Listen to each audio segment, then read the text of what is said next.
sudah ada Bang Rifki. Beliau adalah politisi, beliau adalah anggota DPR dari Komisi 2. Mungkin beliau juga punya pengalaman yang menarik terkait dengan kepemiluan, terkait dengan demokrasi, dan mungkin bisa menyambung tadi dengan Prof. Asep. Mungkin Bang Rifki, waktu dan tempat kami persilahkan. Baik, terima kasih Bang Muhtar. Assalamualaikum warahmatullahi wabarakatuh.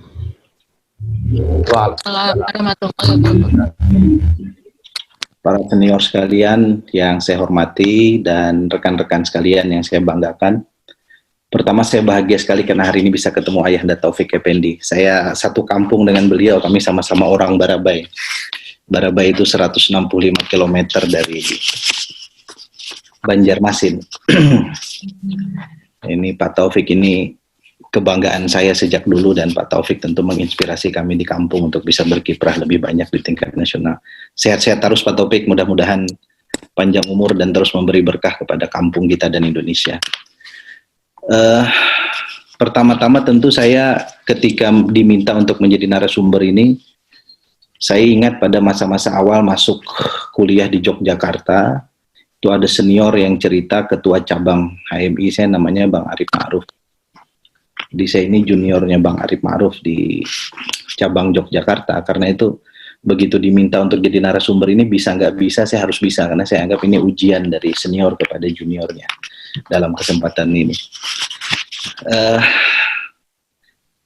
Pertama, tidak banyak penulis yang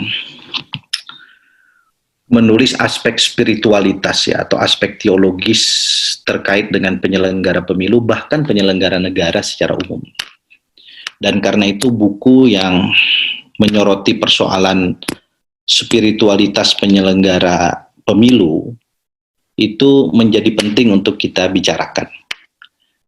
Aspek teologis atau spiritualitas itu sebagaimana disinggung oleh Bang Arif Ma'ruf, itu sebetulnya hal yang paling hulu atau esensial ketika seorang penyelenggara pemilu itu diberikan tugas dan kewajiban konstitusionalnya sebagai penyelenggara pemilu, baik dia sebagai anggota KPU, Bawaslu di seluruh tingkatan, karena aspek teologis itu yang paling jelas terlihat termaktub dalam sumpah dan jabatannya, menurut agama apapun itu. Kalau kita konekkan dalam konteks ajaran Islam, sumpah dan jabatan itu sebetulnya adalah bagian untuk menzahirkan niat yang ada di dalam hati. Dan niat itu adalah sesuatu yang paling penting dimiliki oleh seseorang dalam berbagai amanah. Karena satu perbuatan akan rusak kalau niatnya rusak. Innamal a'malu binniyah. Kira-kira kan begitu. Nah, karena itu buku ini sebetulnya kalau menurut saya adalah cara Bang Arif Ma'ruf mengingatkan kepada kita semua, terutama rekan-rekan penyelenggara pemilu, dalam rangka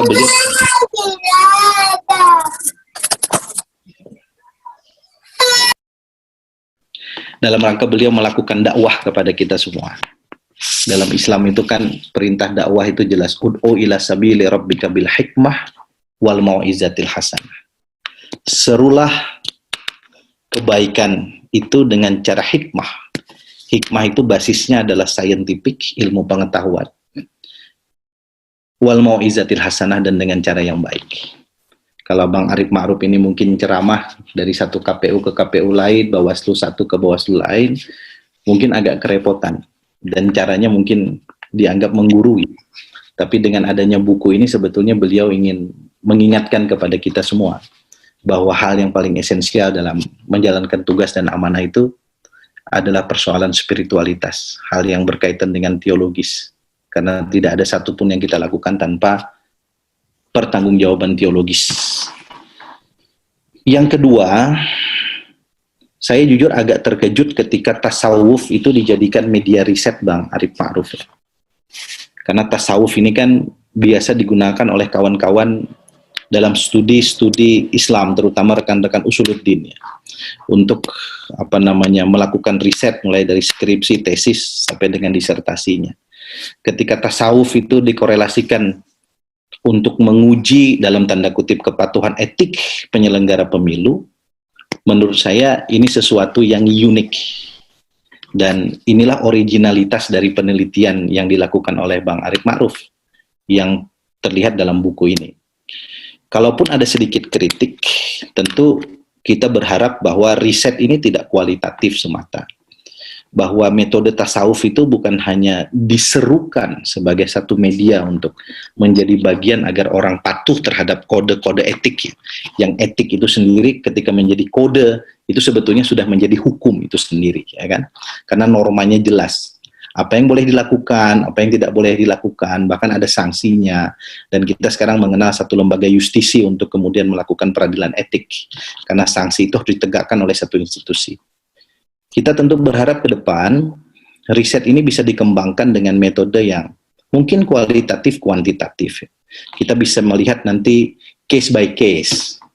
Misalnya dari sekian ribu laporan yang disampaikan ke DKPP rentang waktu 2012 sampai dengan 2021 ini misalnya, itu kira-kira kenapa orang melanggar dan apakah kemudian pelanggaran itu karena kekeringan spiritualitasnya atau penyimpangan spiritualitasnya, atau dalam tanda kutip ada keganjilan spiritualitas.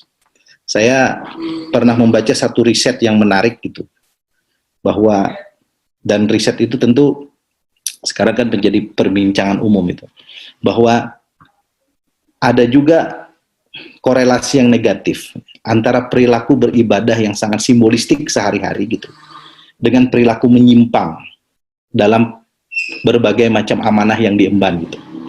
Nah, apakah kemudian hal-hal itu juga terjadi dalam konteks penyelenggara pemilu kita?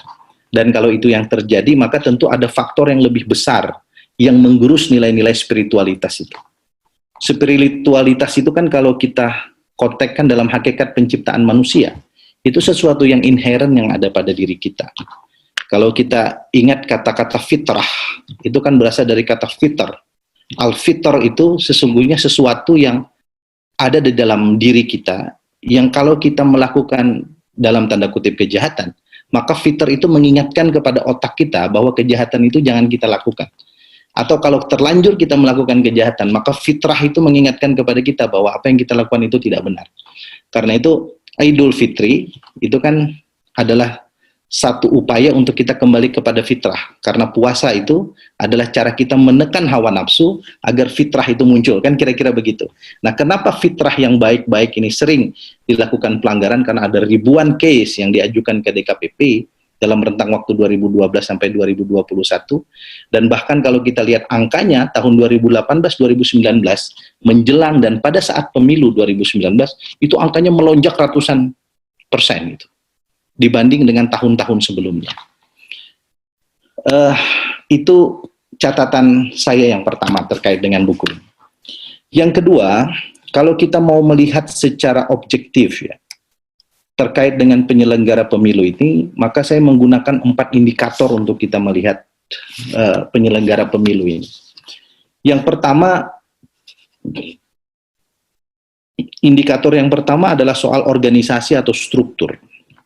Kita punya organisasi yang punya dua status. Yang pertama yang permanen, kita tahu KPU pusat, Bawaslu pusat, kemudian provinsi, kabupaten, itu permanen sifatnya. Tetapi penyelenggara pemilu di bawah itu, kawan-kawan PPK, Panwascam, petugas TPS, itu sifatnya ad hoc.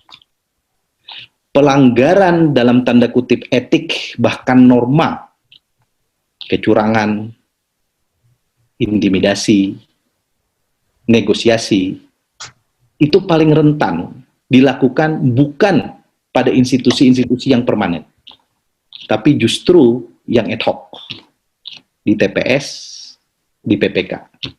Saya ini pernah jadi tim sel KPU Provinsi, Bawaslu Provinsi, dan sekarang saya menjadi pelaku karena menjadi anggota partai politik dan alhamdulillah terpilih menjadi anggota DPR RI Dapil Kalsel 1 ini, dapilnya Pak Taufik Effendi dulu Pak Ulun.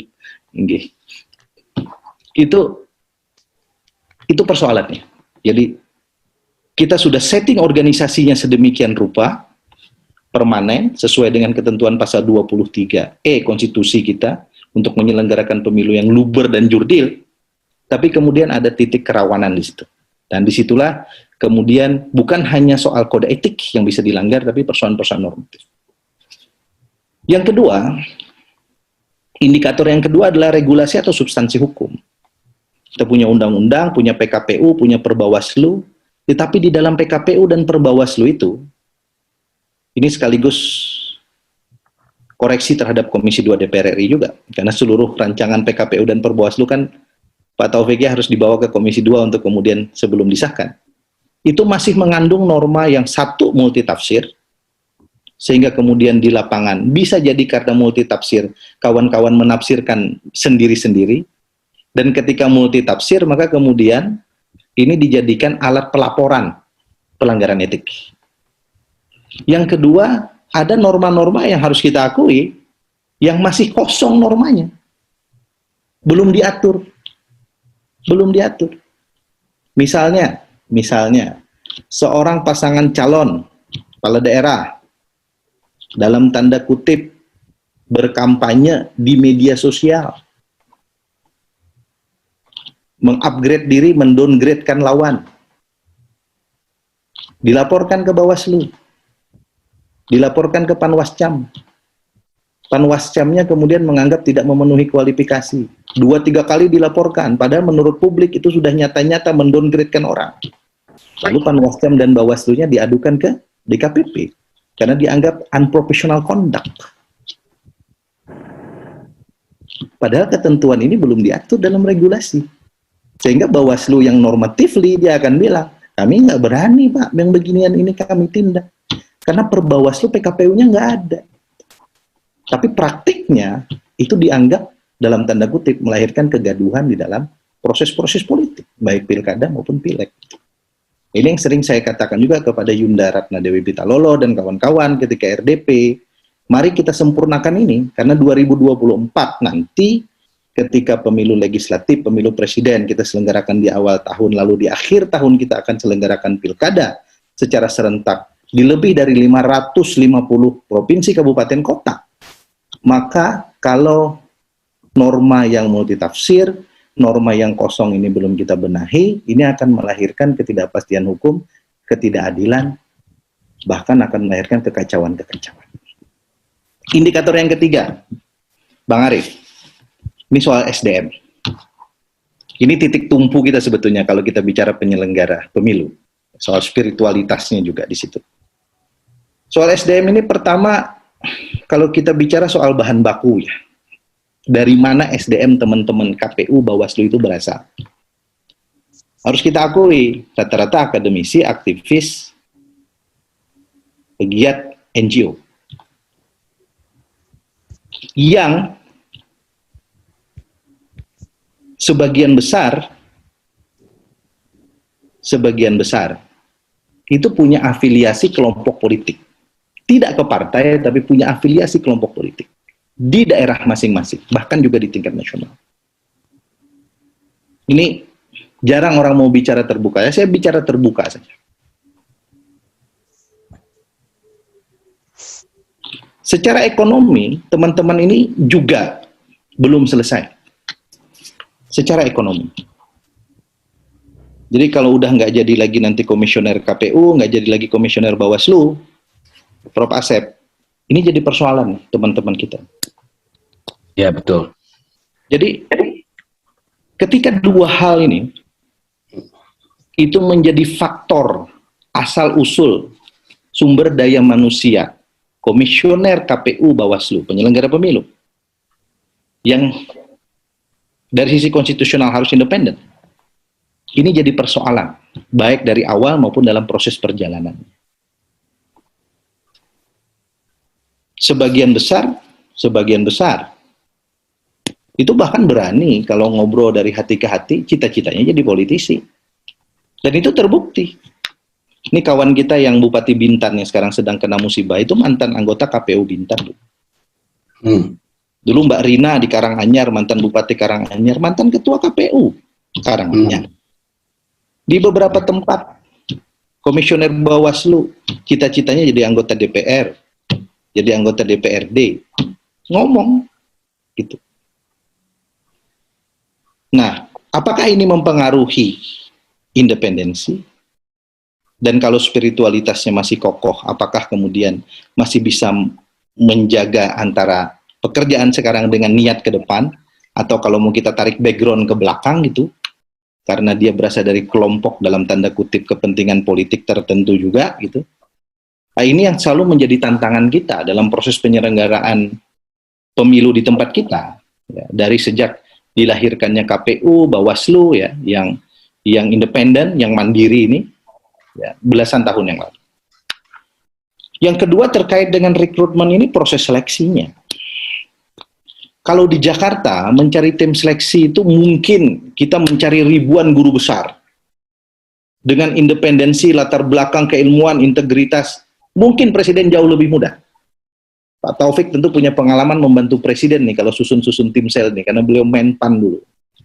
Jauh lebih mudah.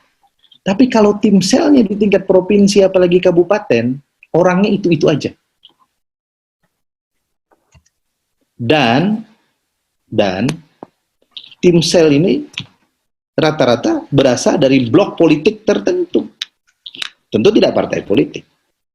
Ya harus kita akui, ada yang dari Nahdlatul Ulama, ada yang dari Muhammadiyah, ada senior PMII, ada kawan-kawan dari HMI. Saya mantan ketua Kahmi Kalsel. Saya pernah jadi tim sel. Lalu subjektivitas juga sedikit banyak akan digunakan dalam proses seleksi itu. Nah, nanti akan jadi persoalan. Kalau misalnya tim selnya dari kelompok A, lalu dipilihlah komisionernya juga dari kelompok A, tiba-tiba nanti calon gubernurnya orang lain memang dari kelompok A juga gitu. Seniornya pula gitu.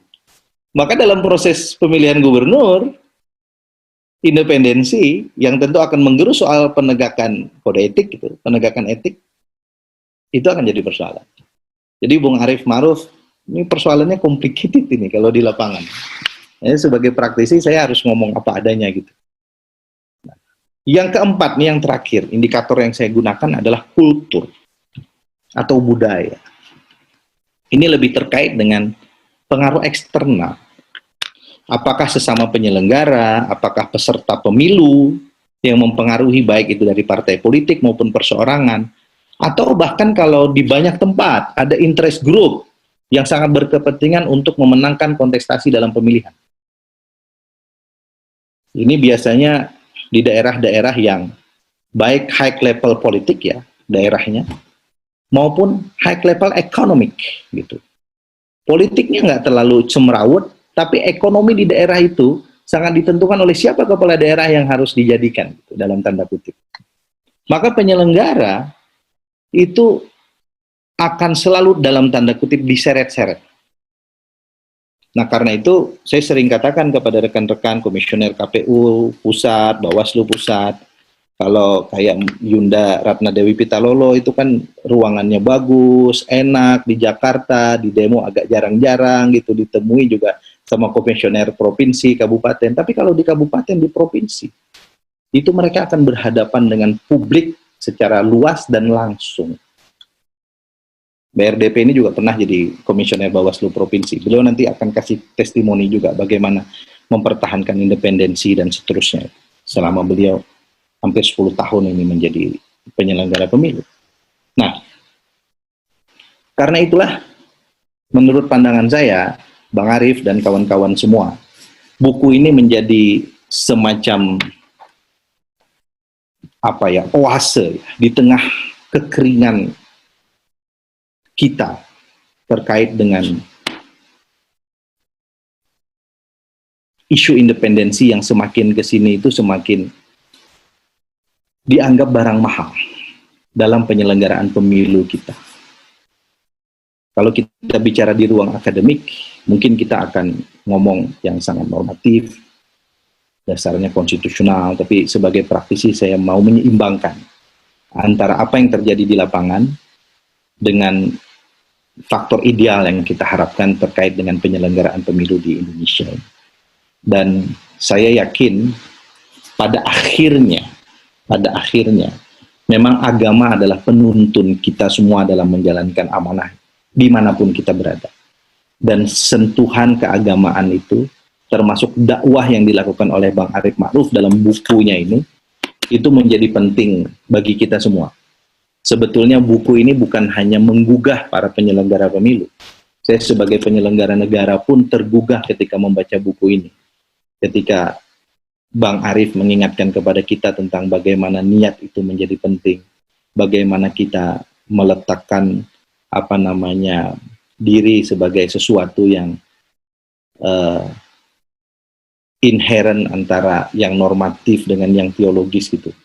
Dan saya kira sekali lagi ini adalah bagian dari dakwah Bang Arief kepada bangsa ini, bukan hanya kepada penyelenggara pemilu, dan saya tentu mengapresiasi dakwah ini, dan mudah-mudahan dengan cara dakwah ini beberapa hal yang tadi saya sampaikan yang menjadi kritik kita bersama terkait dengan penyelenggara pemilu di Indonesia ini, itu bisa kita perbaiki ke depan. Mohon maaf, mohon ampun kalau ada kekurangan atas penyampaian ini. Billahi taufiq wal hidayah. Assalamualaikum warahmatullahi wabarakatuh.